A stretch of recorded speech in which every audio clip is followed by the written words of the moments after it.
It's Andrew Downs. I'm proud to support Three Beards Media, and I would love to work with you. If you need merchandise for your company, organization, band, softball team, whatever, I can help. From name brand apparel to promotional items, large orders or small, online stores, and more, I can help your brand stand out. AKC Marketing is local, based in Johnston, and we are an employee-owned business, so our costs are low and our turnaround times are fast. But most importantly, we give you personal service to make sure you get exactly what you're looking for. Email me at andrew@akcmarketing.com or find me on social media, and let's make some cool stuff together. Now sit back and enjoy this Three Beards Media podcast.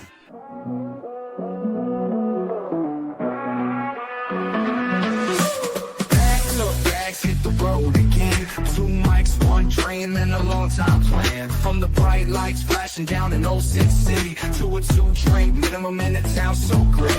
Buzz non-stop on the interstate. Truck stop coffee keeping us awake. Midwest roads, yeah, we know them well. From Des Moines to Chi, got stories to tell. Late nights, bright lights, open mic fights. Killing on stage, then it's back to the flight. From the cornfields to the Vegas Strip. Ain't no state where we don't fit. Billy and Willie's workshop, welcome inside. Where the jokes are sharp and the laughs collide. From the neon glow to the small town dive. Comedy's the road that keeps us alive. Yes, sir. On a Monday. On a Monday. Because tomorrow is my anniversary, 30 years with the missus. So we're going to go out to eat. That one restaurant, Pride and Prejudice, I think it's what it's called. Or is it Prime and Providence? I don't know. It's one of those things. Steakhouse. Pride and Prejudice. That sounds like a movie. Yeah, that was a movie. Play. A play, movie, book, whole thing, I think. Yeah. Yeah. So anyway, I want to get the show off to a rousing start. Last week, since I'm 69, that's the time you got to start kicking the tires, make sure you can stay alive. I went and went to my gout doctor. He helped me out, medicine, to keep my gout down. But then I had to get my colonoscopy. And surprise, surprise, I don't mind it. We've talked about it, Billy. There's fun things for the mere fact that, they give you the good drug. And you actually woke up on yours, I think, at the end. Yeah, right? yeah. We were talking about it last week. Yeah. So it used to be that Versed and Demerol, right? They informed me at the last minute, still Versed, fentanyl. And I first of all, as soon as you hear fentanyl, it just makes you think, oh my God, what the fuck's going on? And not the same thing at all. I woke up sicker than a dog, and I was sick for 36 hours. Really? Yeah, the fentanyl just fucked me up bad. So wow. Yeah. So I'm just really, really nauseated. I was really nauseated, had a headache. It was horrible. It was absolutely horrible. Yeah. And that's the only thing I can think of is because every other time, like I said, it doesn't bother me to do that because that's some of the best sleep I ever get was when I'm on the Demerol. And I got the fucking, when I had pancreatitis, I had a fentanyl drip. Now, see, in the hospital, I was fucking working it like it was a video game. Oh, dude, yeah, it looked like I was playing Atari with the one fucking button. Just yeah. So next time I got to think that's what it was. I can't imagine anything else because I've never ever had a problem, and this is like my 6th or 7th one. So, anyway. Did you tell them that you? No, well, yeah, my wife. Oh, yeah, my wife called them later that day and went nuts on them. So, what? First of all, they didn't tell me till last. That's something I think they should at least let you know. Yeah, if they're gonna change. And they basically it was like last minute. Why? What was the reason? Did they say? I know. I think that there's a shortage of Demerol, and apparently there's a lot of fentanyl. So, yeah. Yeah, that's confiscated this shit at the border or what?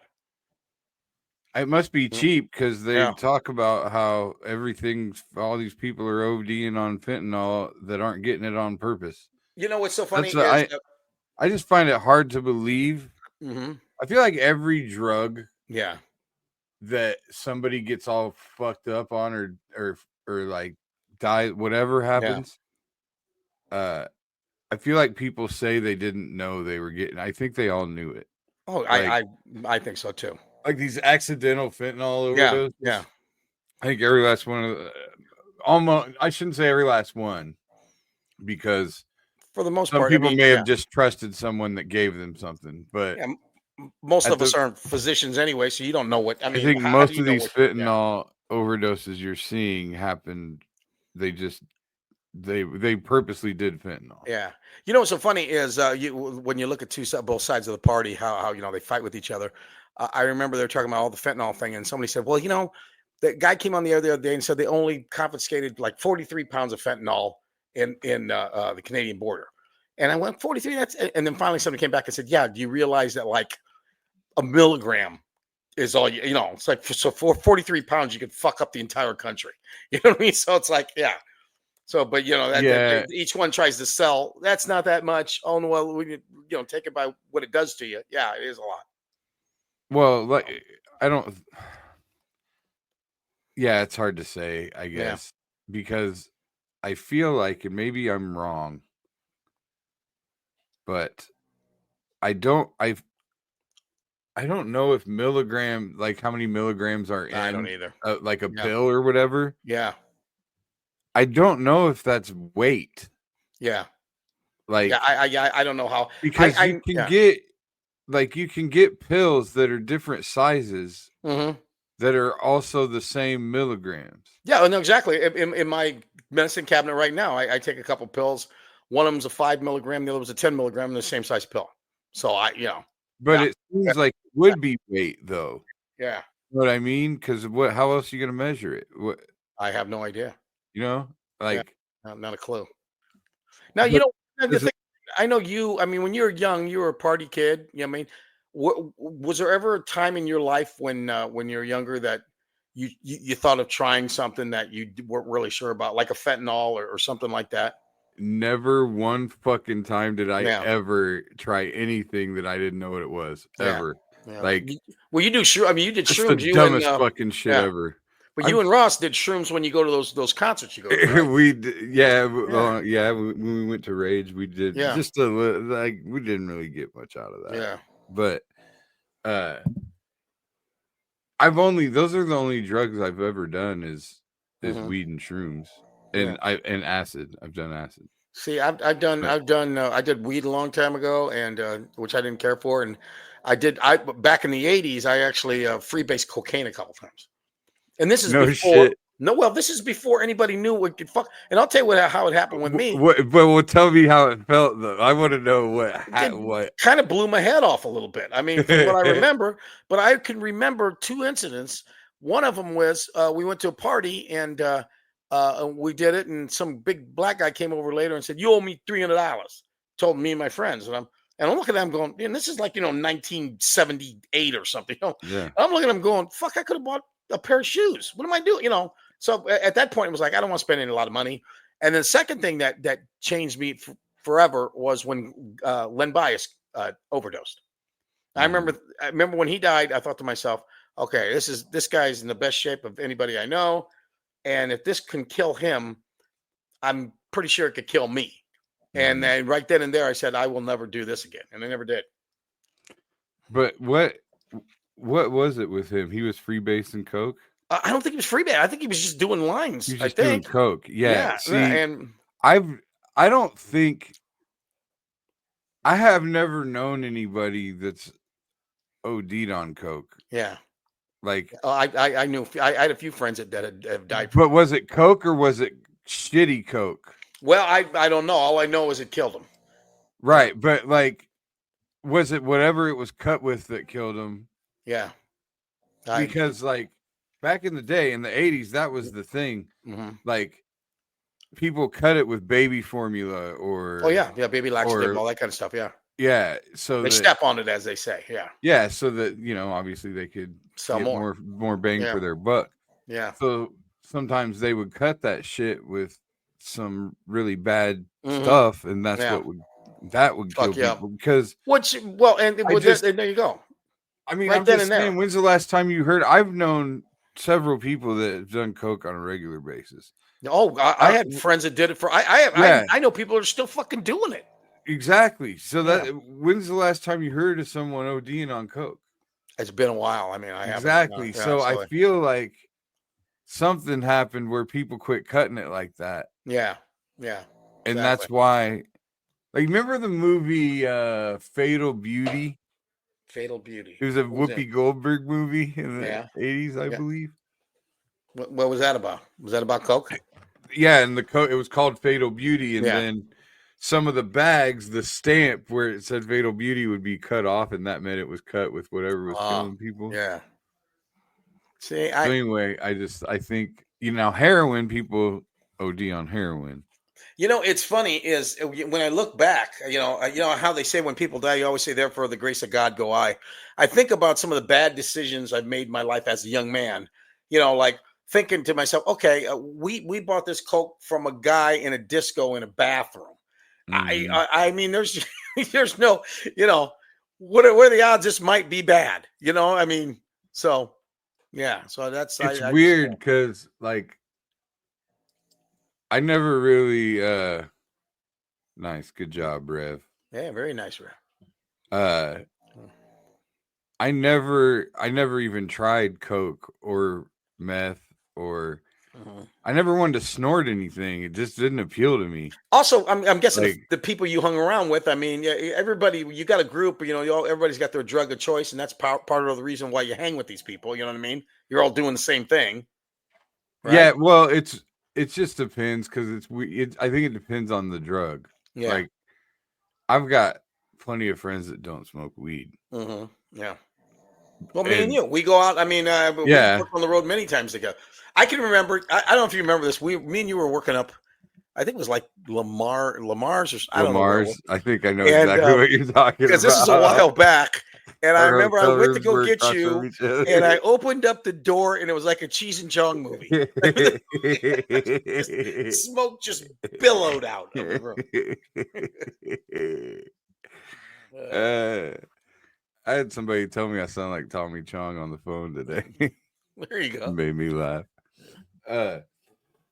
Dave, where's Dave? So I've just never I don't know. I think the 80s kind of, in a way, the war on drugs or whatever kind of just say no. It kind of steered me away from crack and fucking just shit that was like shit that was dirty. Yeah. Like just seemed dirty, Yeah. I mean, I just my thing is I just don't want to put my life in the hands of somebody you don't know. And I never needed to get that fucked up that, you know what I mean? That I was going to take a chance. I think maybe I was also lucky too, where like, people I looked up to smoked pot. I found out smoked pot, right? Because I kind of was in that drugs are bad in general, and I was just not. And you're an athlete, so I mean that was part of the deal too. I mean, although a lot of athletes did a lot of drugs, and so like I would. All of a sudden, I wanted to try weed. Seemed like it was okay, like it got normalized. You know what's crazy about weed? And I mean, so like crack never got normal. I'd never like a crackhead was somebody begging on the street. Like, exactly. To me. Yeah. It's so weird, but weed, like I never got into it, but the stereotype is, makes you slow down, makes you want to eat. But I can remember going down the park and there'd be like these brothers down there playing basketball, higher and shit, but still could, you know what I mean? They could still play. They could still, it was like not what you thought weed was supposed to do to you. You know what I mean? That was me and my friend's favorite thing to do: get stoned and go play pickup basketball games. We did it all the time. Man, especially like when Grand Slam USA opened up. We were like 8th and 9th grade. And then when did you start smoking pot? So then I was 16. Rev says it's a natural steroid. I didn't know that. I didn't either. I've never paid attention. Well, shit, then you're like the Arnold Schwarzenegger of there you go. Grand Slam USA, you could rent a court, and then you could raise and lower the hoops. They had like double rims, plexiglass backboards. Yeah.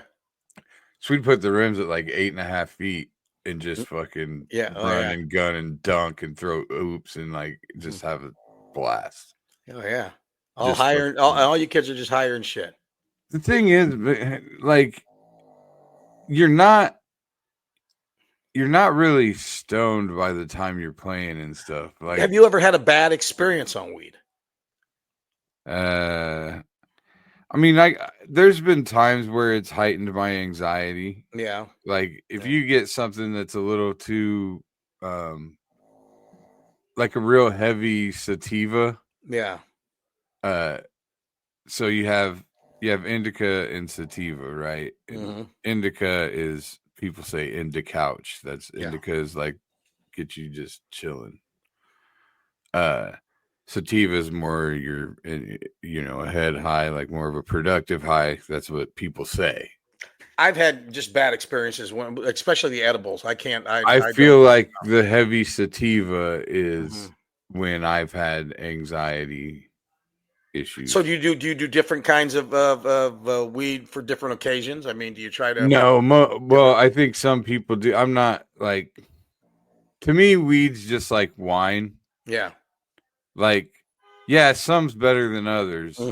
Yeah. But like when you get to the fucking cunty level where people are talking about the different strains and different highs, like I'm like, shut up, it's all the fucking same. Like everything's a hybrid. You don't smoke anything different for different occasions. It's like, oh, I'm going to do this or I'm going to do that. I mean, I ain't got a fucking tackle box. There are people that do, really, just like a wine cellar. Well, I mean, you've been in dispensaries. I've even been in there walking around, and they kind of ask you, do you want to mellow out? You want to do this? You want to? I feel like that's all bullshit. I was going to say, is that for real? Yeah, I mean, it kind of is. It kind of is, but. The thing is, almost every strain is some kind of hybrid. They're not. Yeah, exactly. What are dabs? Dabs are. I don't fuck with dabs really anymore. That's something that will get your fucking anxiety. Like it's just I almost had a heart attack on a fucking brownie. So honestly, that's closer to what a dab is. Yeah. Like if you do like a really strong edible, that's a little closer. Like. Yeah, dabs are something that'll get the anxiety fucking going. And I don't really fuck with dabs. Like I'm just a flower guy. I don't really like fucking with all the contraptions and the fucking You have friends that are into that shit? I got friends that got tackle boxes. I got friends that fucking I got friends with everything of every kind of like the movie Half Baked. They're like the MacGyver stoner and the blah blah blah stoner and the whatever, like that. There's a lot of truth to that. Like, you know what's crazy is like I'm the one that taught everybody to smoke out of a green pepper just for economical reasons. I like that idea. I remember we were kids. They used to smoke out of an apple. Pop can. See, that's the thing. Like I remember an apple was the thing, right? Yeah. So I remember in college, this dude came over, and he was one of the smart stoners, like I liked being around smart stoners because I didn't like being stereotyped. Like I was some kind of fucking, what a dumbass. Right. Yeah. So like whenever I knew like, dude, there's a straight A student that smoked pot, I thought he was the coolest fucking person in the world. He was, because he was taking it to a different level.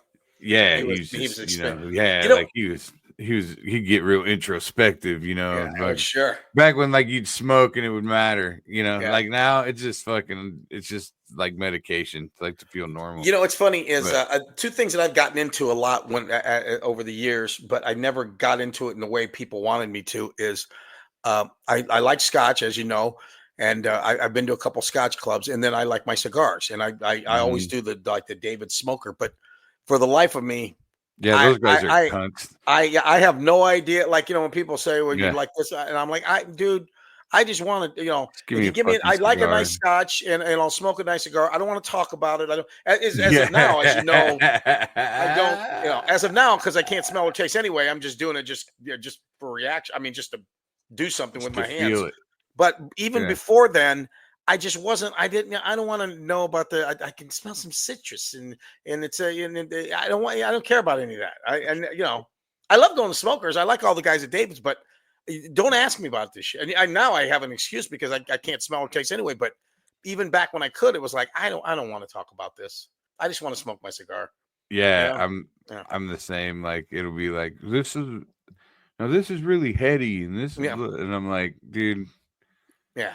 None of this stuff means a fucking thing to me. I have no idea. Like, it's all the same. It's all if I turn the TV on and I put my feet up, I'm gonna be out within 10 to 15 minutes. Yeah, it's you want to do one thing. I don't need to do more than that. Nothing else matters. Yeah, exactly. Like I'm looking at your name, so we could talk about that. So what do you think about what they did to Shador? What they did. Well, there was something going on. I mean, could he have fucked up his interviews that bad that he goes down to 155th? I mean, come on. No, I don't think he fucked his interviews up that bad. There's got to be guys, in history that have fucked him up worse. I would think so. I heard a little brief thing of him talking. He sounded funnier and shit. They asked him about what you like to do to calm down. He says, "I like to golf," and he said, I'm not good. He said, but I golf to keep myself calm. He says, I'm no Tiger Woods. I'm Tiger. I wish I would. What he Tiger. Tiger. I wish I would. But he didn't sound. To me, he sounded kind of clever and kind of funny. But it's like, something's going on. I mean, you can't tell me all these teams didn't get together and say, keep passing on this fucking kid because the kid can play. I think, like I saw Nick Saban say like he was the most accurate passer in the country, like last year. And that's the big thing in the NFL is, how accurate are you? The only bad things I've heard about him is sometimes he holds on to the ball too long, which, if you hold on to the ball too long in college, you're definitely going to get messed up. They just didn't block good enough for him. Yeah. But I think that, I think it was a combination of, he probably did come off a little cocky in his interviews, but I feel like that's stupid. I feel like that's a dumb reason to not draft him, because I feel like some GMs and I feel like a lot of professional, coaches and whatever, they want guys to be cocky. I would think so. The confidence is, huge. And when you get to that level, you better have confidence. Yeah. So I just don't see how so I think the cockiness coupled with not wanting to deal with Dion. Yeah, that could be that. Now that could be very true. I think that Dion and Shador are victims of LeVar Ball. Yeah. LeVar. You ever see Keenan Thompson do him on? Yes, it's fucking hilarious. I know it is. I think LeVar Ball. What the circus that LeVar Ball made out of his sons in the beginning, which now he's just kind of disappeared. He finally just realized. And come to that, one of his sons is really fucking good. Is it Melo? Yeah. One of them can really ball. Melo, I believe. I don't know, but see, he made me not root for his sons. Yeah. Well, it's like it's even like the Little League. You get the Little League dad. Like when my daughter, when she was coaching, like she's trying to coach these pitchers, and the dad's, he's behind the backstop, but trying to give the girl signal. He's trying to coach from the sidelines. They can't have that. And I'm guessing you get Dion is a coach, so maybe nobody wants to do that. Also, when Dion talks, people are going to listen. Dion has a platform, so is Dion going to manipulate? The coaching staff and the the organization. Browns have got 5 quarterbacks, so let's just see where he falls in that bunch. That's just crazy. Yeah. Oh, they're trying to. I think they're trying to flesh out Watson. I don't think they want him anymore there. So no, but I don't know where it's going to go after that. Yeah, but man, what happens? Do you think they'll Kaepernick him though? Do you think he'll end up just getting cut? I don't know. That's the whole thing. That it was just strange. He was supposed to go top 5, and then at least first round, and then he went past the fucking second round. I was like, what is fucking going on? And then somebody traded up to get him at 155th. So I don't know. It seems like a bit of collusion, doesn't it? Yeah, it does. Very much so. But it's going to make for a fun start of the NFL. I can't wait to see what happens. Can't wait to see what happens to him. I did, but I haven't heard anybody compare it to LeVar Ball. That's that to me that's a perfect example of what I just don't want to deal. And LeVar Ball, he was one of those guys that he came out of nowhere, so it's like this guy's nuts. So now and then he's kind of gone away, but Dion ain't gonna go anywhere. Yeah, exactly. Now you got somebody that everybody's actually gonna really fucking listen. People are gonna listen to Dion. Yeah. So like, I'm sure they talked to head coach, and head coach goes, I don't need that. You know what? He's coming in as the fourth or fifth quarterback. I don't need this guy on my back telling me, try my son. So there you go. Sins of the father. Although, you know what? You think about Dion, the only guy to play in a World Series and a Super Bowl, and really played. I mean, important in both of those things. Pretty amazing. Did they win the World Series he played in? He was with Atlanta. I don't know if they won or not. I mean, those Atlanta teams in the 90s, only one of them actually won the World Series. Right. And I don't know if he was on that team. I can't remember if it was his or... Did he win with the Cowboys? He was with them in the 90s. That's when they won. Cowboys and the Niners. Oh, wow. Pretty amazing. You know what's crazy as you get older? Look at him now. I think he's got like 3 or 4 toes missing now. He got the sugar. No, it ain't the sugar. It ain't the sugar. What is it? No, it's some other deal. Wow. There was some... I remember him having turf toe all the time. Oh, I remember him being out because of turf toe once or twice. Yeah. Will it cut off? And I think he had some kind of toe injury while he played. Which toe is it? The one that wanted the roast beef, or was it? That's the third one. I think it was the one that went wee all the way home, and that's why they cut it off so it could go home. Ultimately, actually go home. Damn. Yeah. Although you can wear smaller shoes, which is a plus. Or you could just move to China and wear normal shoes. Yeah. But yeah, I think something like some toe injury or surgery or foot surgery. I think the doctors even might have botched a surgery. Oh, wow. That fucked up some nerves or some circulation or something. God damn. You know, that's the funny thing is I had gout a while back in my big toe. It's amazing how just something small like a toe can just fuck up everything. Just, you know what I mean? I mean, you got to think about how much that's the whole weight of your whole body. That's nothing supports more. Yeah. Did the big toe go to the market than your toe? No, listen, this toe went to the market. This toe, how's it go? This toe, roast beef. The fourth toe wanted none. And the fifth toe, we all the way home. This little piggy went to market. Yeah, the big one went to market. The second one stayed home. Third one had roast beef. The fourth one had none. And the baby went wee all the way home. One went wee. So the second and fourth toe are just fucking freeloading. They're not doing anything. They're not eating. They're not going to the market. They're not helping at all. Well, here's what's crazy. And it really does. It lends itself to me being like the middle child and just carrying my siblings. Yeah. So you went and got the roast beef. No, my second toe is longer than my big toe, like by a lot. You know, they say, I mean, there's certain there's certain nationalities that their feet are certain ways. I've seen like on Facebook where like if your second toe's bigger than the first, you could be Greek. Like it's like that. Like it's like that. Like probably like that. And neither one of your none of your siblings. I don't know. They never looked at their toes. I never asked, I guess. So when you measure yourself for a shoe, you don't measure your big toe. You go all the way up to the middle toe or the second toe. Yeah, well, and it has to be a little bit bigger because that second toe will start to hurt if it goes up against the edge of the. It sounds like it's almost maybe a finger.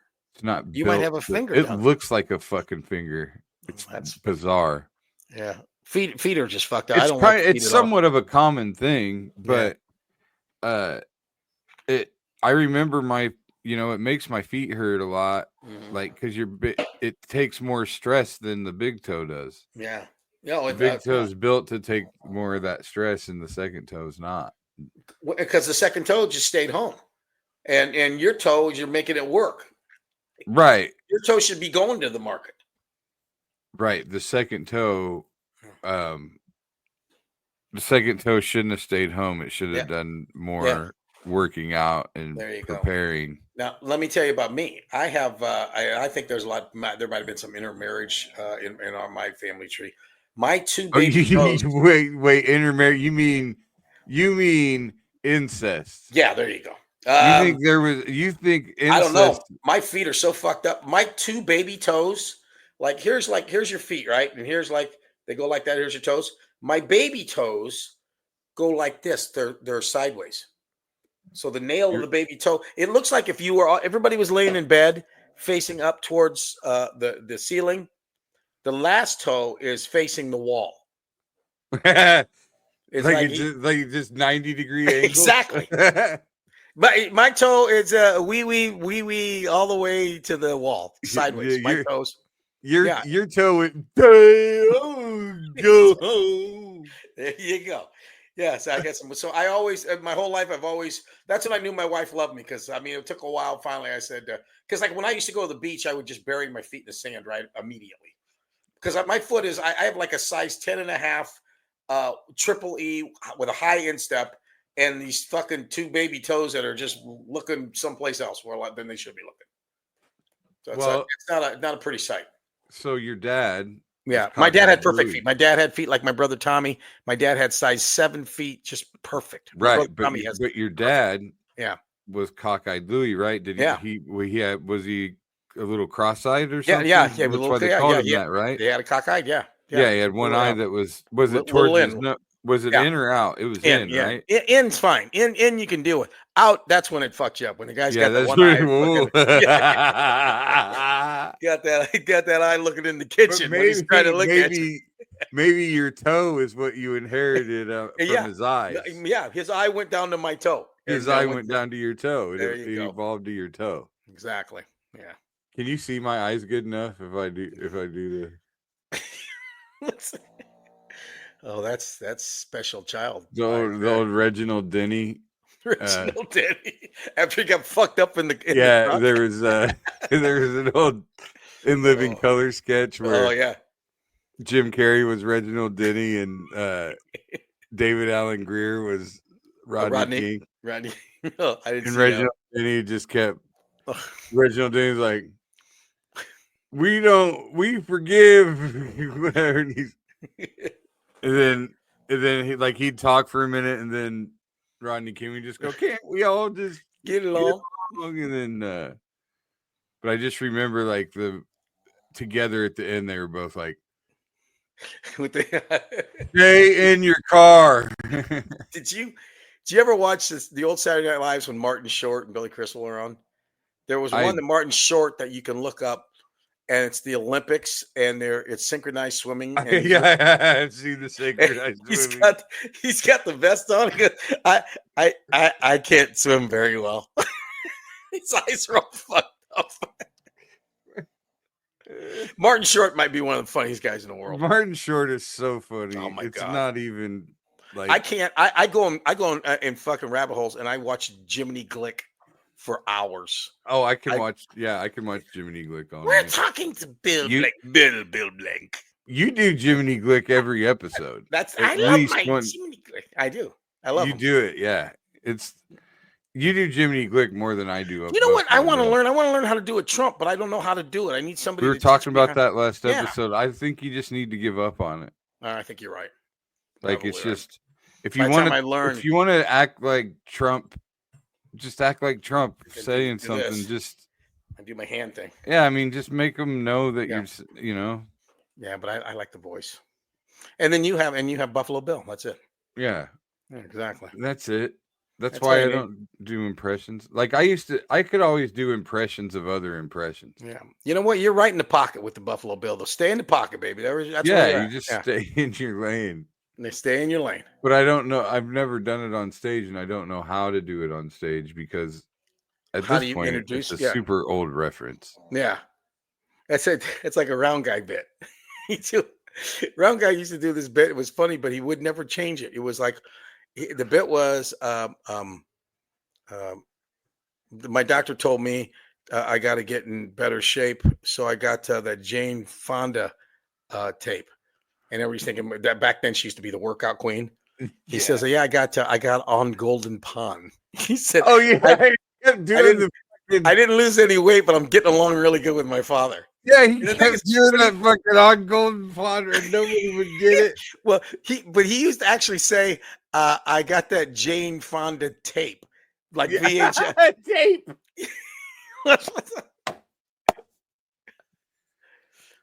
Distance is my best cosmetic. That's right. Exactly. I couldn't get laid at Mitchellville. The best of the round, fella. We used to sometimes, when we went on the road, me and a couple of the local guys, me and Kevin would do it. Oh, yeah. Kevin Fitzgerald? Yeah. We would. No, he was at the Yankee game that I went to when I was in New York. Did you get to see him? He was in a different section than me, and I didn't want to wander around, so he never came down. But anyway, we'd do a theme if we were doing like a run of shows or a couple of shows, and we'd be like, you gotta say we each gotta incorporate something into our set, Yeah. Oh yeah. And that used to be a thing where you had to you had to have a word or a saying or something. You had to do a hack round guy bit. Oh. Did you get it in there? Oh, always. I mean, it was always a contest to see who did a better one. Yeah. Like exactly. Like one time we had to do a Blue Velvet reference. Mm-hmm. And that was fun because nobody in the crowd would get it. Mm-hmm. So we just had to do something that the other guy knew was from the movie somehow. That's got me thinking. Back when we were starting, you could literally get up there and do a movie reference, and everybody would. You know what I mean? I mean, because it was like everybody was watching the same thing. Nowadays, it would be tough. Yeah. To try to do. I mean, the Academy Awards. Popular. When 20 years ago when the Academy Awards came on, I saw every movie. Yeah. This year, I think I finally saw 2. But I mean, it's because nobody's watching the same shit anymore. Yeah, I bet it's hard. Like Saturday Night Live is probably really hard to write now. Yeah, I'm still surprised. I'm surprised there's people that still do impressions because to me, it's like how you. But it seems like it's funny. It seems like it's the same 5 impressions of whoever is popular at that time. You know what I mean? Like everybody now is doing. What else can you do? I mean, the crowd has to get it. Everybody does Mark Wahlberg and of course Christopher Walken and was a really good impressionist, and I saw him the other day on Hacks. Was it Hacks?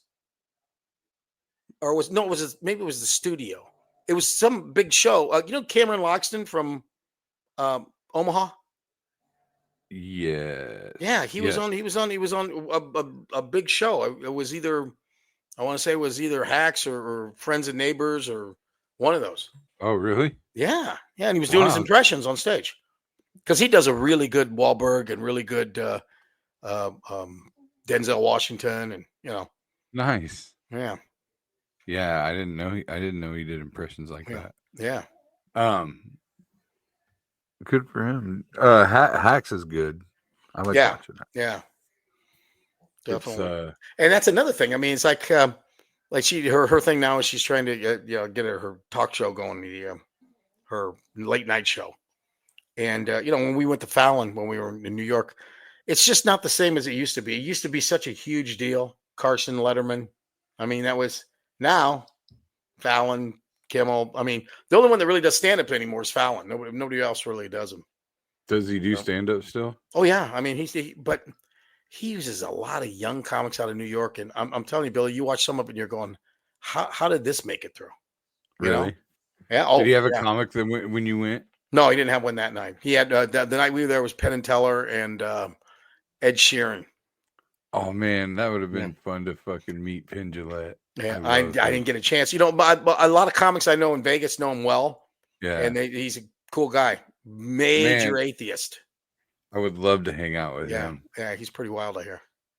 Well, his diet.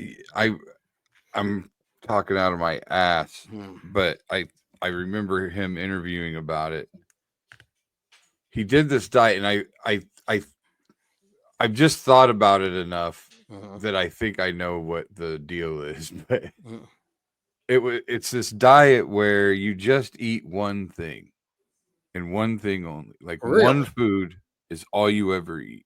It's for how long? I don't know. Okay. But if I remember right, he chose potatoes. And you can eat them any way you want.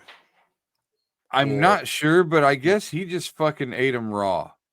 Oh god, yeah. Yeah. I was gonna say one thing always. I mean, so you could just say, okay, I'm just gonna eat nothing but bologna. Yeah. Okay. And what it does is it changes your relationship with food. Food isn't a pleasure center for you. It's just a means to survive. To fuel yourself. Yeah. And so you stop looking at food, you stop caring about what tastes good and whatever, and you obviously eat less and you just eat enough to fuel your body. So what would be your food of choice? And that's how he lost all that weight. Yeah. What would you eat if you had to have one thing? Pizza. I think when you think food, I think he's thinking about maybe like a singular thing, like just cheese. Yeah, exactly.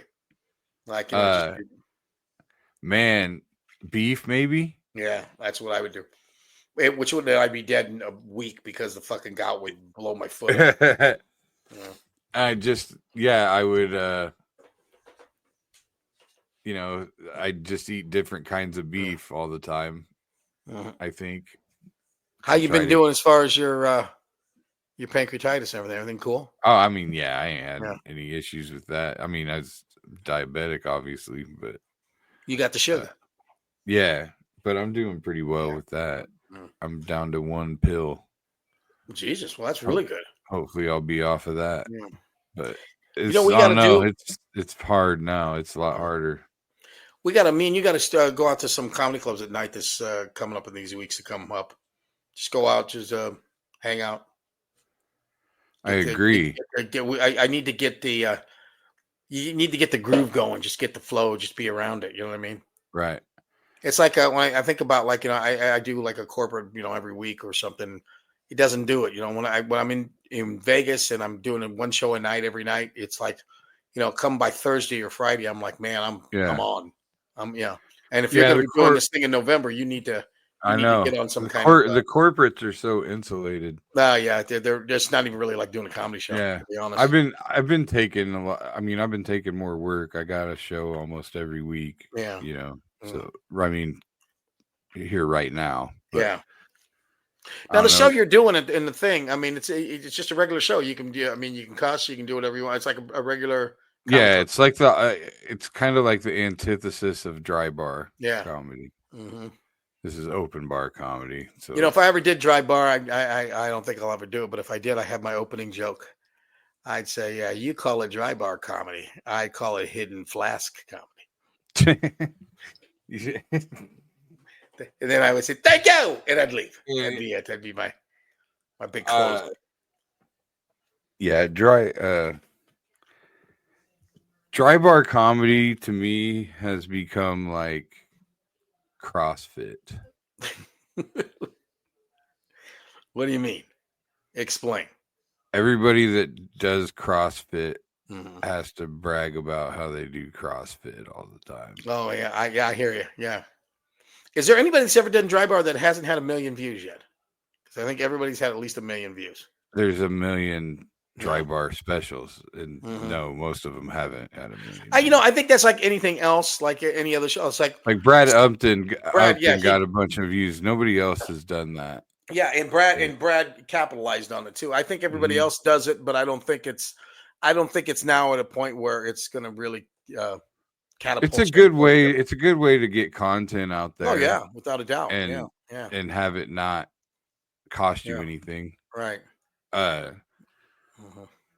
But they own it. Yeah. So you can't really. How about that's fine? It's fine if they own it, because you're not. If it goes viral, then you can finance your next thing.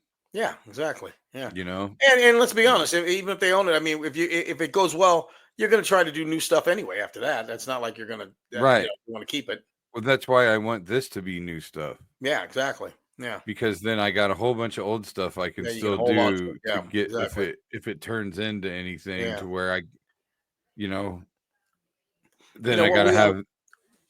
When we get closer to when it's coming, I think that what we ought to do on here is maybe at the end of the show, 3 minutes of you working on a new bit. Yeah, that would fucking bore the fuck out of everybody. Like, here, watch how unfunny. I can heckle you over here. Watch how fucking unfunny I am until I get up there. Watch how fucking boring this is. You know, it happened to me the other night too. Where in the fuck was I? Oh, the other day I went to my great niece's. She's in second grade and he had grandparents' day. So my sister, her grandmother, so she went. My sister said, "Would you?" And Luna wants you to come. I said, "Okay." So I go. And I went there, and the teachers are there, and they're all really nice, but they're literally like, you want to get up and just like kid around with the. Are they fucking kidding? They're so stupid. Why do they think that? I don't know. I mean, it's like not really. I shouldn't say they're stupid because it does sound good. Yeah, but they just don't get it. Here's the problem, Billy. All these there's a lot of amateur comics that we know that are out there that would jump at that shit. You know what I mean? Oh, you got to be able to do everything. No, you don't. Then they brag about on Facebook, like most comics won't do shows like this, but I can. Yeah. Well, no. What you can do is get through it because you're used to sucking. You know what? That's a thing, and you're coming into that now. But that was a thing that was toughest for me to do. Is when you're younger, you get to that point where I can do anything a bit. And I finally got to a certain point where I finally said, "Can't do after proms. Just can't do it." Yeah. And even if I thought that I did all right, I know I didn't do what I. And that took a lot to say to yourself, you know what? I'm not invincible. Like there's something I can't handle. Right. And and then you said, I've given up. You actually took one because they kept on meeting your price range. Yeah, I mean, that's tried to get them not to hire me. Yeah, exactly. But and then I went and proved to them why they shouldn't have. I was thinking to myself that Scott Long did one the other day, and he filmed a little bit of it. And it seemed like he had a good time with it. And the whole time I'm watching him, I'm thinking, oh my God, I would die. I would die if I had to do that. I just, first of all, I'm like every kid's fucking grandparent there, which would be just, so is he icky. I mean, just icky. I mean, yeah. I mean, he's got high school kids himself. Yeah, that's true. He does. I mean, having kids in high school probably helps. He can probably drop. He relates. He can relate. But I mean, just the thing is, I know that he couldn't go to material, so he had to do, and that's what he does. He plays the crowd because that's what he does. He's a corporate guy. But I just think to myself, if I had to do it, I would. And like I said, I learned that 15 years ago that I thought I can't do this anymore. They just have to pay me a whole bunch of money. Yeah. It's the only way I'm doing anything like. But I don't understand how they think that I would be a good. You know what? I just don't understand sometimes when people hire someone because they think everybody is. Wow. They think they've seen you. Yeah.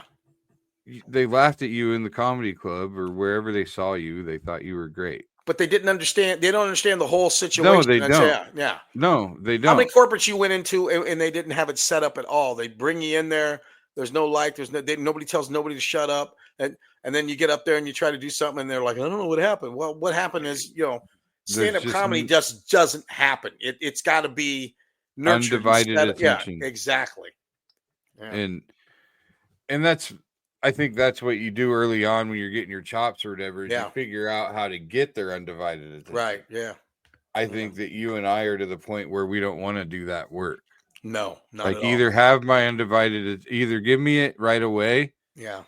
Or fuck off. Yeah. Like I'm like this.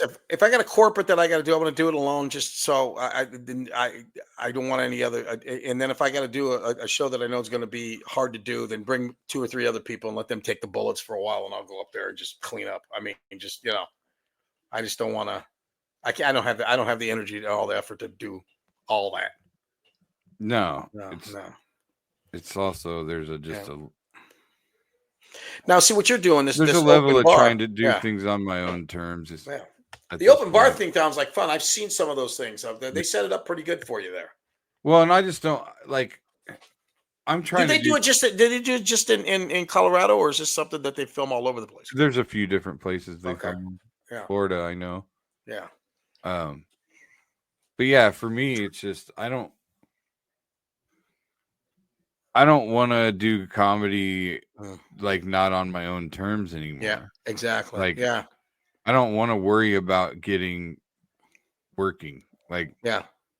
I don't want to hold back because I want to make sure that I go back next year. And Yeah, the thing is, working a comedy club, you already know. Okay, they're there. They're there for that reason, and that makes it. That's a foot in the door. So you at least know. Okay, but when you go to places and it's like, we're going to try this, and then you're like, well, oh fuck. Yeah, I mean, and I got to that point with one-nighters a long-ass time ago where I realized, because it used to be you had the bookers, like Kenny Muller, who booked this series of one-nighters, and you'd go every year, you'd do those runs, Yeah, exactly. And then that doesn't exist anymore. Now a one-nighter is pretty much just a one-nighter. And most of those, you're only going to do one time and never do them again. Yeah. And I got that way. I got that way years ago where I quit giving a fuck on the one-nighters. Like, well, I'm never going to see these people because I would do the big thing. It wasn't even about the comedy.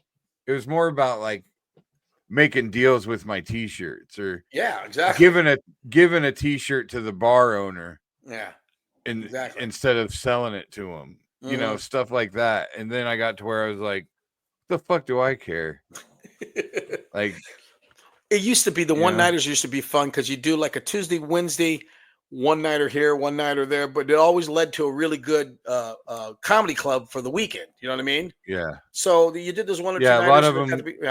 Yeah, they would. They'd have like a Wednesday, Thursday, and then there'd be Friday, Saturday would be in the same place. They'd have like a little kind of a club or a makeshift club or yeah. And they're just not doing. I mean, it seems like anywhere you go, there's comedy every night, but it's not paid comedy and it's not comedy crowds. It's just. And the thing is, if you just put, it wouldn't take that much effort. I wouldn't think to put some runs together. Like, if you just did like 6 hours tops in between, like 6 hours is a lot. Yeah, but like if you did like 3 to 6 hour trips, like that's not. Does your dog does he still have the bunch of runs or no?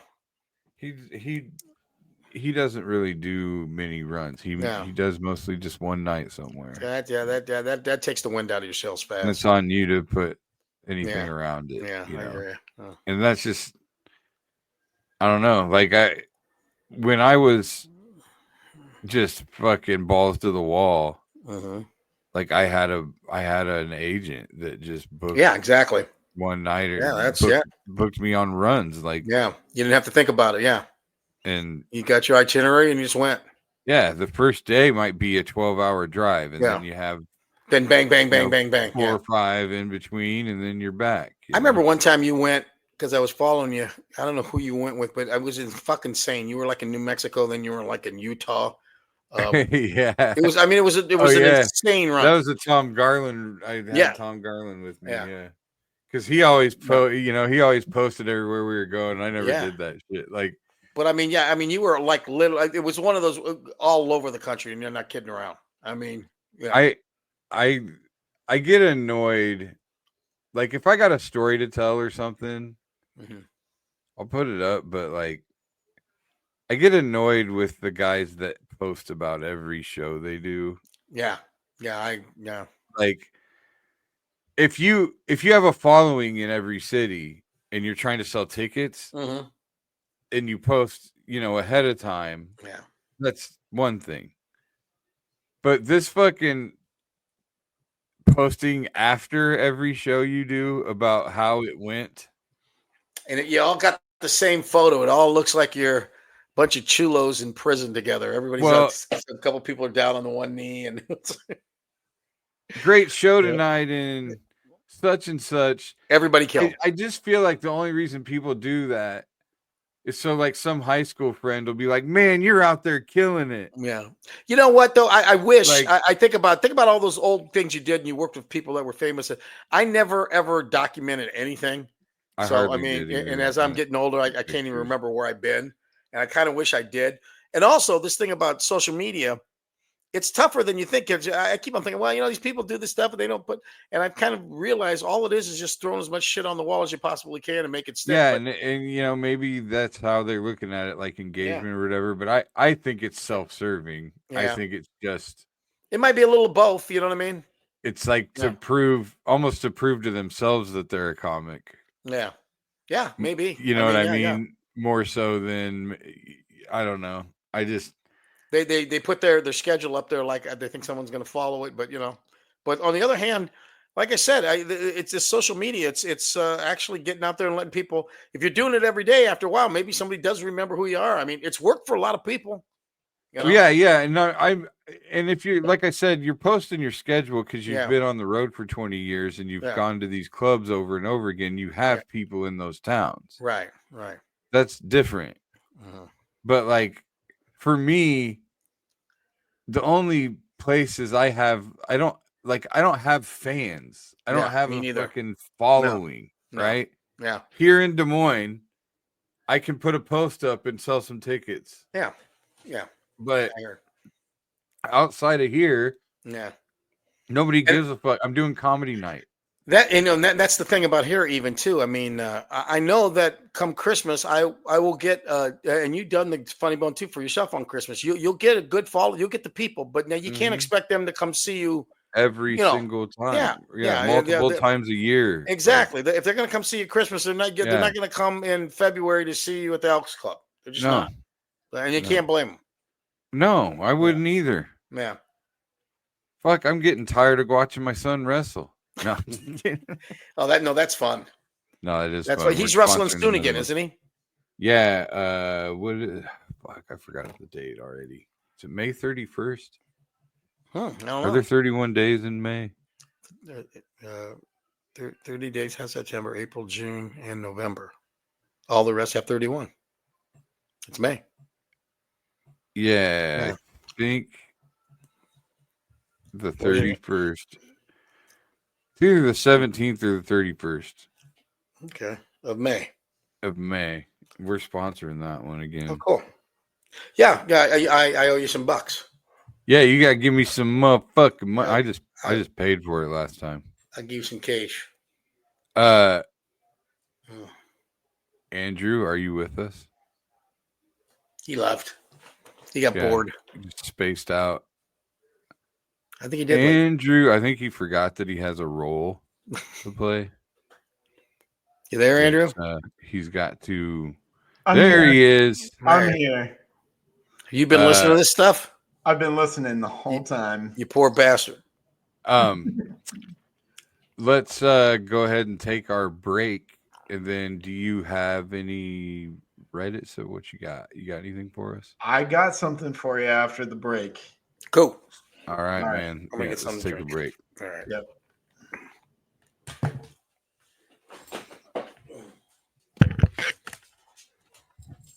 Making great tasting bourbon requires the perfect combination of ingredients, conditions, and time. The longer it rests, the better it tastes. Revelton Distillery's new single barrel bourbon is made from 80% corn, sourced 100% from Iowa farmers. And unlike mass-produced bourbons, each barrel of Revelton's single barrel bourbon is unique, proofed on when it tastes best. As they like to say, it'll be ready when it's ready. And to ensure the highest standards of quality and flavor, owners Rob and Christy Taylor oversee the production and bottling. Every single barrel. Iowa-born, Iowa-aged, Iowa-bottled. Try the new single barrel bourbon from Iowa's own Revelton Distillery. ReveltonDistillery.com.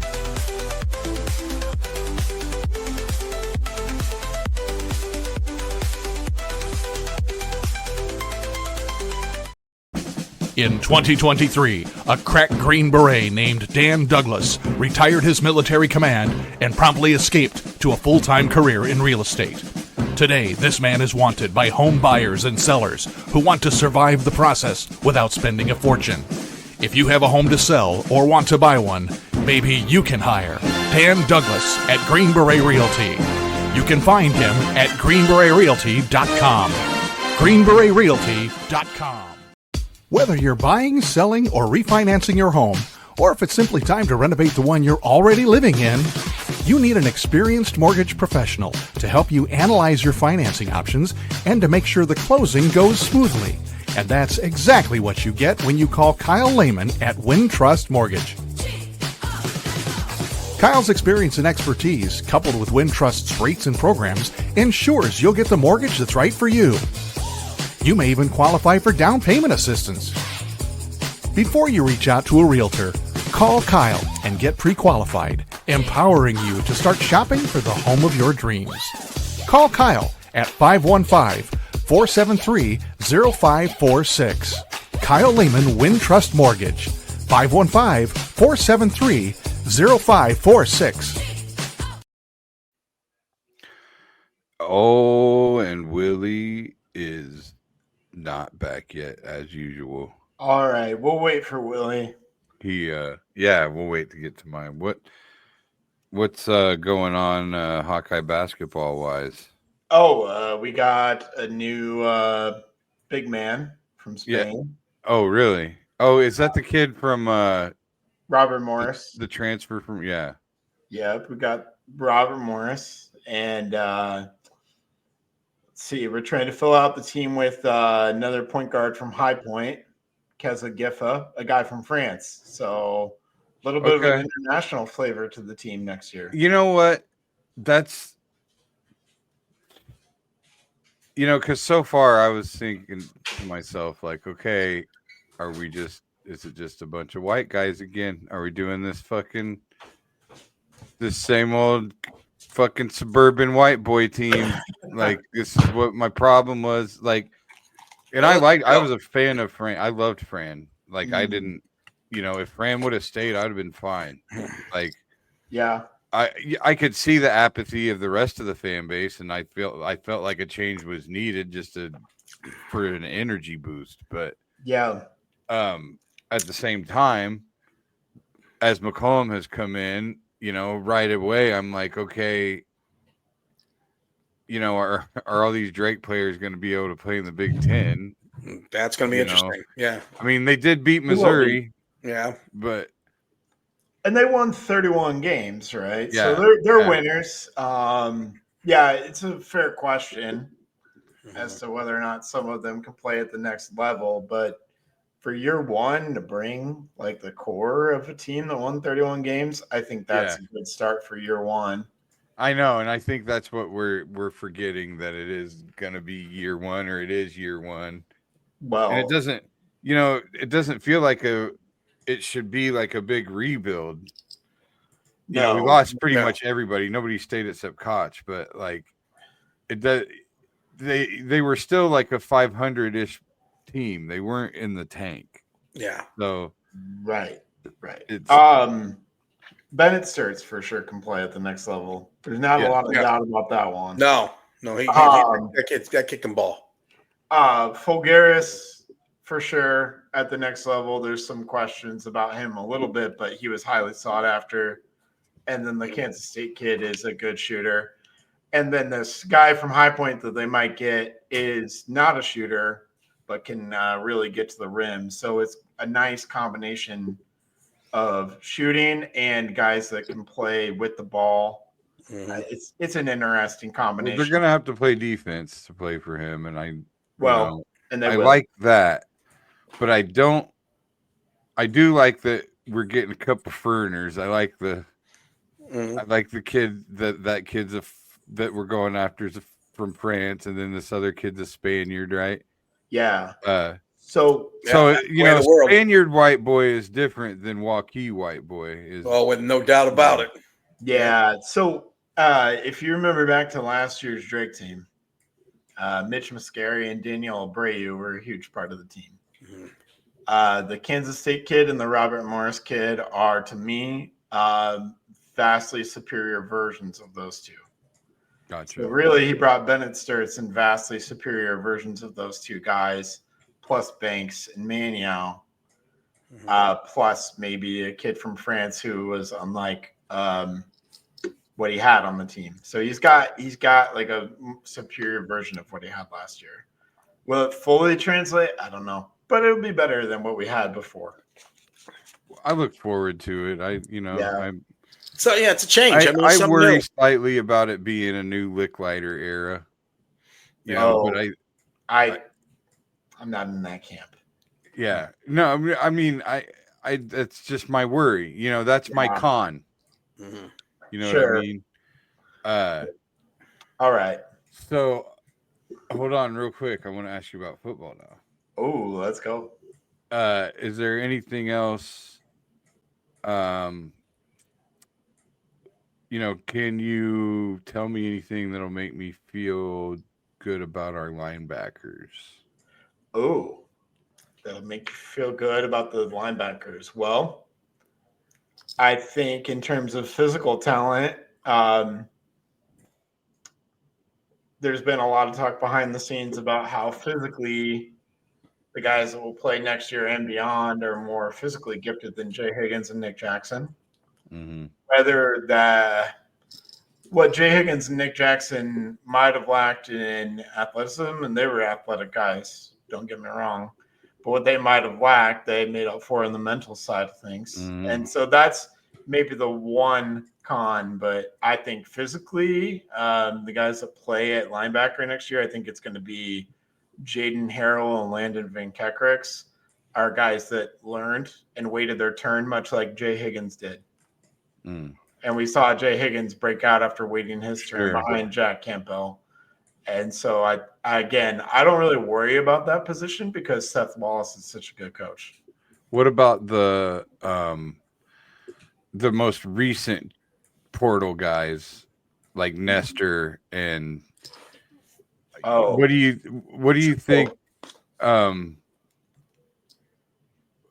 Was there some writing on the wall there because of the scholarship, the numbers kind of dwindling scholarship wise, and did these guys have backup? Were these guys not going to play? Like they went into the year thinking it was their year and found out it probably wasn't. Yeah, I think Nestor, there were some expectations when he first stepped onto campus and never really came to fruition for one reason or another. But also with Nestor, kind of an interesting story behind the scenes is his dad became a coach of one of the local high schools in the Iowa City area and got ran out of town because they didn't like him. Oh, and that might have actually fueled the transfer as well. So gotcha. I'm sure I think there was a little bit more of a story there with John Nestor specifically. That makes sense. Than just it wasn't his time. But he also was fighting for a starting spot. Probably wasn't going to be a starter. And what about this other D-back? God, what was his name? One we just brought in or one we lost? One we lost. Tate? I can't even think of the name, to be honest. I feel like there was a Tate. Was it? Oh, Khalil Tate. Yeah, Khalil Tate. He's pretty buried on the depth chart. Okay, I thought so. Yeah. Okay. Well, Deshaun Lee and TJ Hall are going to be the starting corners next year, pending transfer signing. Who's going to be the other safety? They are flipping Nwangba to free safety. I knew that, but who's going to play strong safety? Who's going to play strong safety? That's oh my gosh, I'm blanking on his name. He played a little bit last year. I can't remember his name. Who's going to play strong? Okay, so yeah, why is it weird that you think it's weird that Wampa's moving to free safety? No, because that's what he played in high school. He was out of position at strong. Free was kind of his position in high school. Why do you think he played strong up until played strong? Because it was the quickest way onto the field early. Gotcha. They already had free safety kind of spoken for until this upcoming year. Yeah, but didn't you think he would have been better than why can't I think of his name all of a sudden? Yeah, the kid, Jesus, I fucking drank with him after the bowl game. Wow. Oh, Schulte? Yeah, Schulte. Yeah, maybe.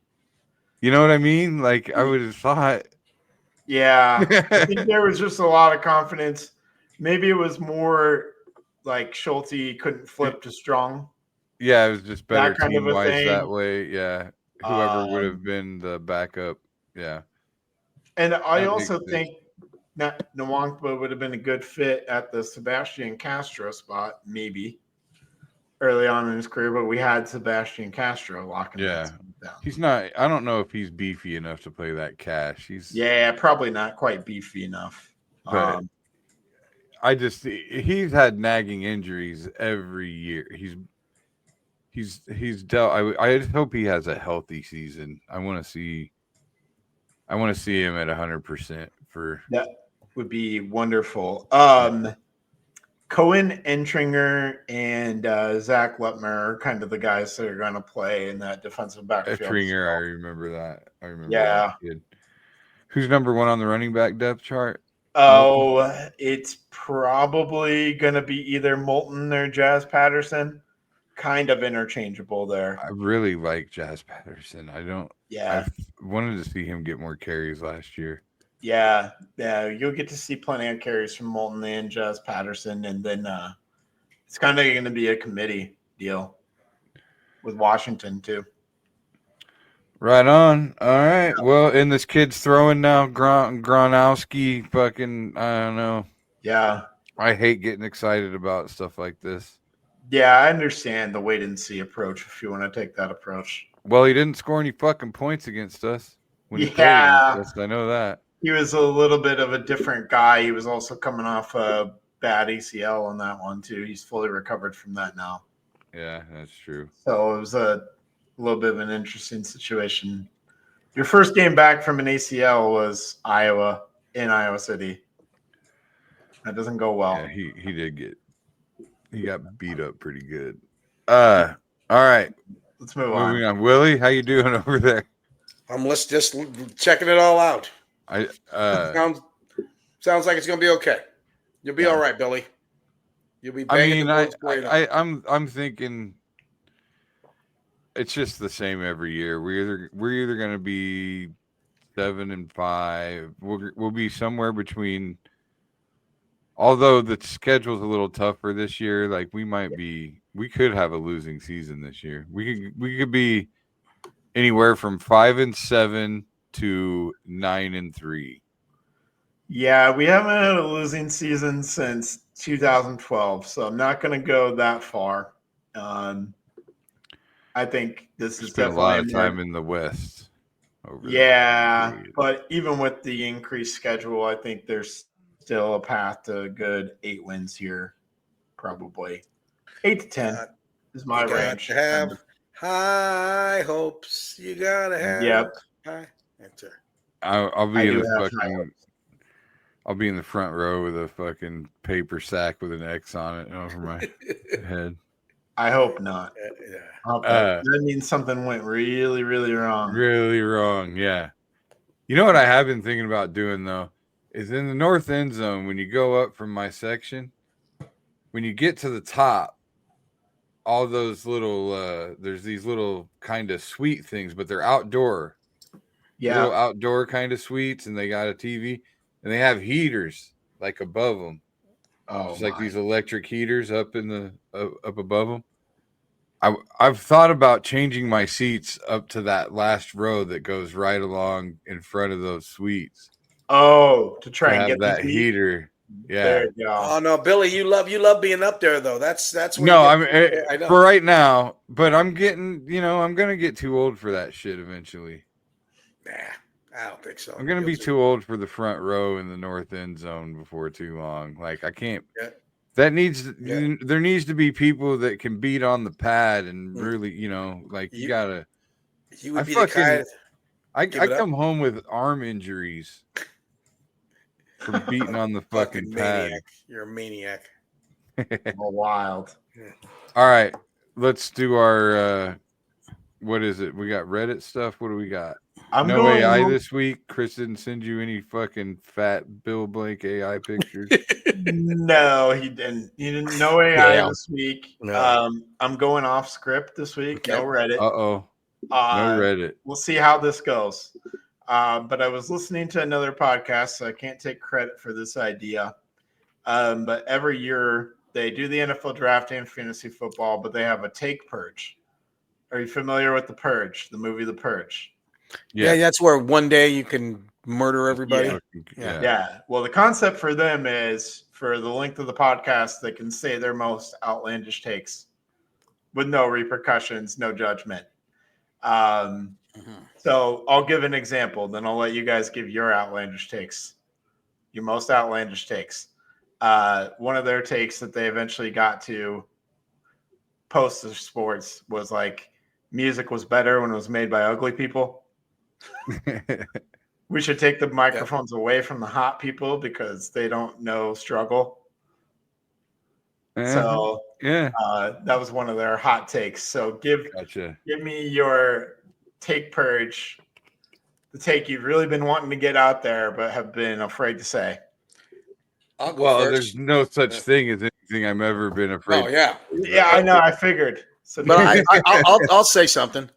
I'm so fucking sick of politics of any side, and you know I won't take a side. I won't say I voted Democrat most of my life, but I'm just tired of everybody. You know, you watch all these shows and everybody's got a take on it, and the worst is these people that like I know that because they watch a certain show or not, they try to give you what they think. You know what I mean? And it's like, shut the fuck up. I mean, you don't matter. You know what I mean? These guys will tell you, well, this is going on. This is going on. It's like you barely got a job. You don't have any. What your life ain't gonna fucking change. Shut up. Just shut up. That's it. I'm tired of politics. Shut up. Just shut up. Yeah. Well, my hot take would be about Donald Trump in Congress. No, just exactly. Exactly what I said. Shut up. Shut up. Jesus fucking shut up. Fucking shut up. Let me think.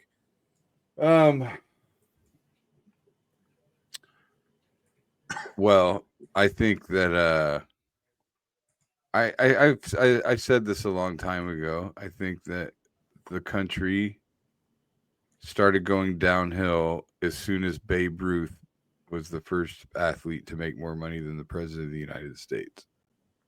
Well, they asked him about that, and he said, "You made more than the president." Was I think it was Woodrow Wilson. And Babe said, "I had a better year." And, the problem with all that is I'll tell you, the number one thing that's fucked up with this country is the fact that, we got all these people making all this money, and you got teachers and cops, people that are putting their military, people that actually really make a difference, and they don't get paid shit. So our priorities are all fucked up. They really I mean, we're bitching about shit that's never going to change. Nah, exactly. But I just feel like, okay, here's a take. I got a take right here. Okay, let's go. And I've got my fucking in-person hearing with the county assessor next week. Oh boy, yeah. Give him a piece of my fucking mind, you motherfuckers. Property taxes. I believe that once you buy your house, whatever your property taxes are, the day that you close on your house, they stay that way for the life of you living in that house. Your property taxes don't increase as the value of your home increases. Kind of like in big cities like New York, when people live and they get controlled rent. Like rent controlled housing or whatever. Yeah. You get grandfathered in and that's it. Once you buy that house, whatever the taxes are right then, they stay that way until you move out. And then whoever buys the house after that, then you adjust them to the value of the house. And then they stay that way for that person until they move out. Like you just get grandfathered in, whatever it is at that point. This fucking constantly raising. Yeah. It just keeps people where they're at. Nobody can get ahead. No. Everything keeps costing more money and nobody makes more money. Nobody's getting a fucking raise at their job. No single person that's just working 40 hours a week somewhere is getting a fucking raise. None of them. You know who is? The fucking assessor's office. The whole fucking office, 10% raise. How are they going to pay for that? They're going to raise everybody's fucking property values arbitrarily. It's just made up. Yeah. They just drive by and just make it up. They do. They just look at it and think, that looks like the guesstimate. They can just do whatever the fuck they want. There you They go. can just say it's worth whatever the fuck they want and then raise your fucking property taxes. Billy with the hot. Who are you, Beelzebub? Yeah. Billy couldn't say Beelzebub, which is the devil. Billy called him Beelzebub. I just thought Beelzebub sounded better. But it does sound better. Billy Beelzebub is in charge of the Polk County Assessor's Office. Fucking Beelzebub. So, but they just voted, and this is the other thing. They act like they're doing you a favor. They do this all under the guise of acting like they're doing you a favor. Because they just voted. I don't know who they is, but they just voted not to raise our property tax rate, right? And when they did that, they bragged about it. Oh, they're so fucking great. Oh yeah, exactly. You guys are so great for the working class. You're not gonna raise these rates. What a fuck, man! We elected you guys to do your job. Thank you so much. 2 weeks later, you get your assessment, and it goes up $40,000 fucking in 2 years. You happy you opened up this can of worms, Andrew? See where this is going now?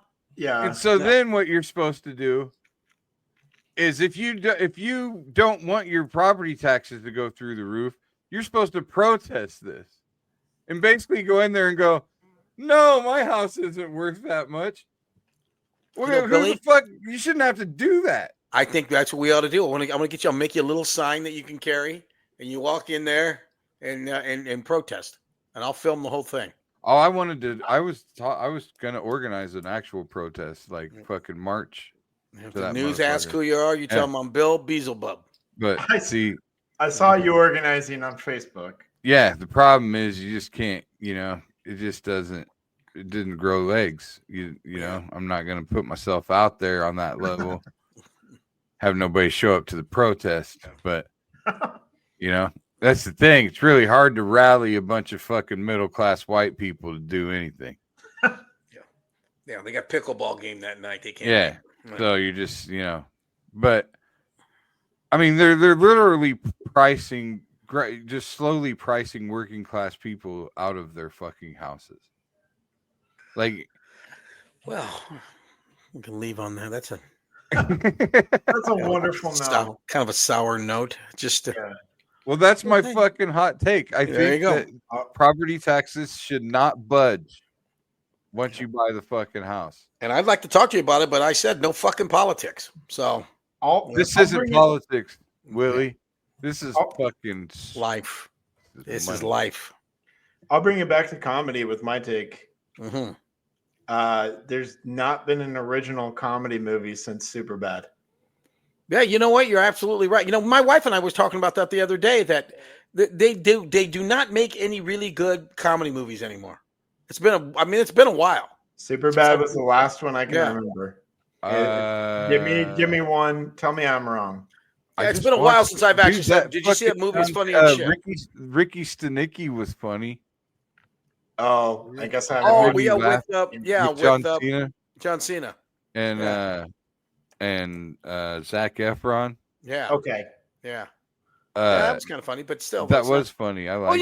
It's like we talked about before. It's not like the old days where if a movie was good, everybody knew about it. Now it's like, you know what I mean? There could be some great movies out there, but there's just no form for you to find out. There's been a lot of time since Superbad.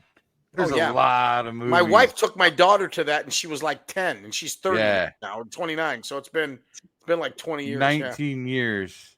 Yeah. There you go. But I guess I've never met anybody that said Superbad was a bad movie. No, Superbad was great. No, Superbad's great. Yeah. The first scene, they're starting. So you mean that's like that's the last universally great? Yes. Comedy? That's what. That everybody agreed on. That everybody went. Oh everybody yeah, you got to see that. Yeah, this is great. Yeah. Yeah, maybe. I mean, Step Brothers was great. The other guys was great. Was Step Brothers after Superbad? I don't know if it was. I think it might have been. I mean, Will Ferrell's made some funny goddamn movies. Dude, if Step other Brothers guys, is after Superbad, I don't know, but see, a lot of people don't like Will Ferrell. Yeah. Not a lot of people, but how about, I'll tell you one of the greatest movies. How about Ted? Was it anything? Ted's funny. Ted was just hilarious. I'm really looking forward to that new Naked Gun movie. We talked about it before. Yeah. Step Brothers came out a year after Superbad. So, I mean, I guess depends on your view of Step Brothers. I don't know a lot of people. You're not crazy about it. It's not like you're not Step Brothers. So, you didn't like Step Brothers?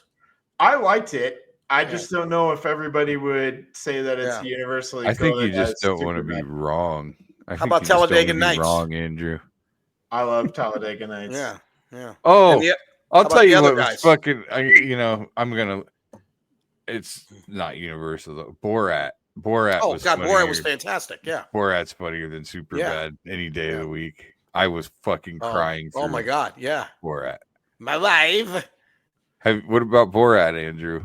Talladega Nights came out before Superbad. Mm-hmm. Borat came out after. Yeah, Borat was great. But where you at on Borat? I have never actually seen Borat. No, Borat. What? I've never seen Borat. You know what? That's your assignment tonight.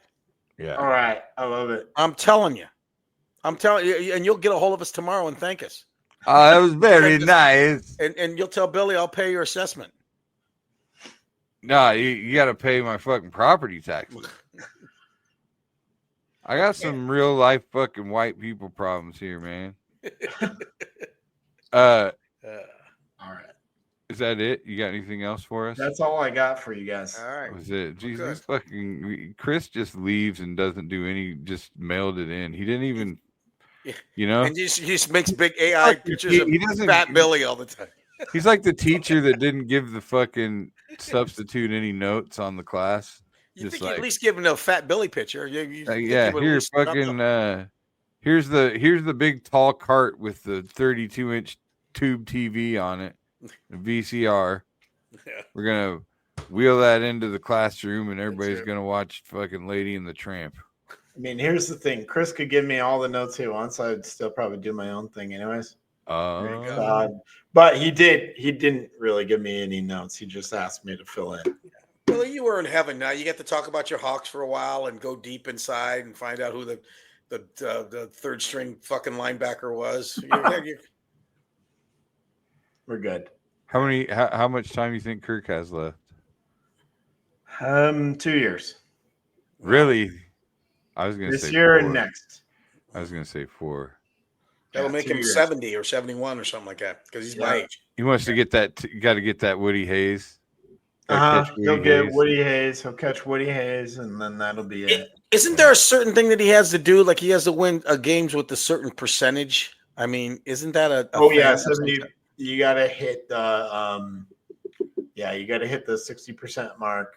And he's right there, right? He's right on the line. Yeah. So he actually does need a couple good seasons or decent seasons. Yeah. Yeah. Wow. There you go. All right. So who's next then?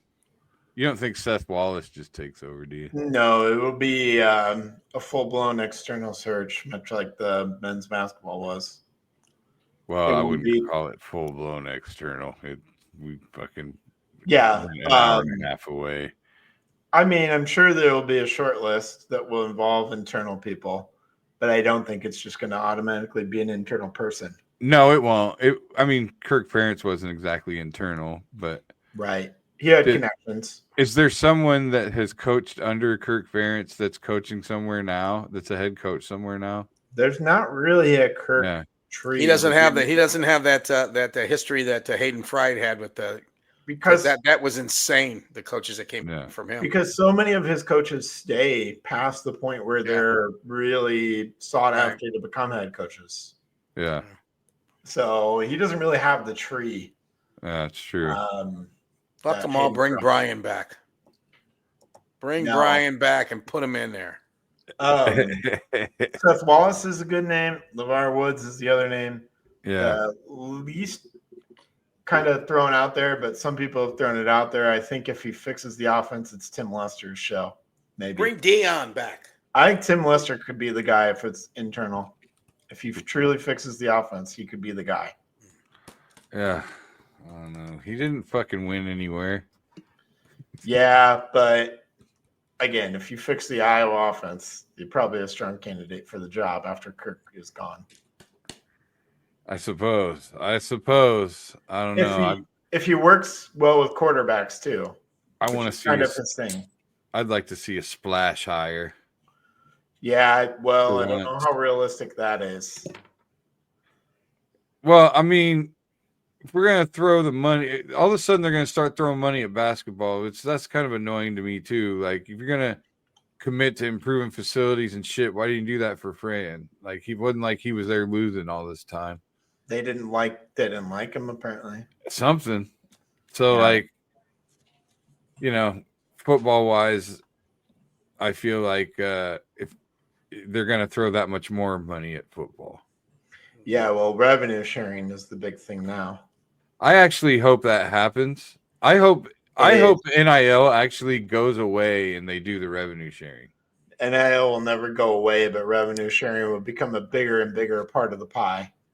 Well, just what I mean by that is I think what NIL was meant for was just for guys to be able to make money at an autograph session and be able to make money at, You're right. They weren't supposed to make millions of dollars, and it wasn't supposed to just turn into getting bags of money to go to schools. Well, if they were going to make millions of dollars, it was always supposed to be that money. It's supposed to come from the school's revenue that they were making. Well, the barn door's open. I don't think you can bring the horses back in. Well, I think you can, though, to a certain extent. I think you can go, okay, we got to rein this in a little bit. There weren't much for rules. We got to make some rules. Yeah. And I feel like revenue sharing would level the playing field more. And then you take you make it specific with NIL where it's like literally name, image, and likeness. Like, you can sign autographs. You can, you're going to have to do this for one reason alone. Otherwise, every Final Four is going to have 4 number 1 seeds. Every football fucking championship is going to have the same 4 or 5 teams. And I mean, after a while, it's going to get boring. And a lot of people, then people are going to start falling off, and then it's going to be really boring. So, or does it turn into like 2 conferences and that's it? No, well, that's kind of where I've always thought we're headed.